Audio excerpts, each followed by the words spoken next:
ওই দোকানদার চা বানা তো ফটাফট করে তাড়াতাড়ি জলদি যান, আমার টাইম।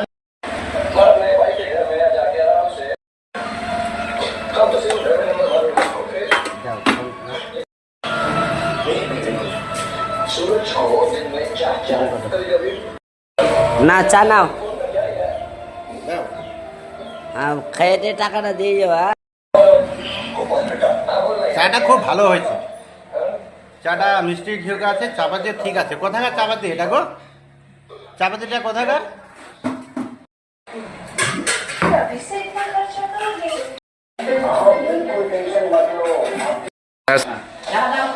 কিসের টাকা? যা, তোমার মতো ছেলেরা টাকা দেবো না আমি। টাকা না দিলে কি করবে? যা যা, দেবো না।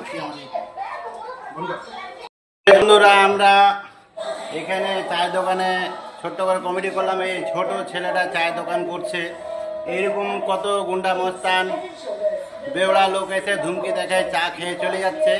তো দর্শক বন্ধুরা বলছি, এরকম ছোট ছেলে দোকান একাই করে, এরকম একা পেয়ে চা খেয়ে চলে যাবেন না। দয়া করে ধৈর্য করে পয়সা দিয়ে যাবেন। 10টা টাকার জন্য এই লেখাপড়া ছেড়ে দিয়ে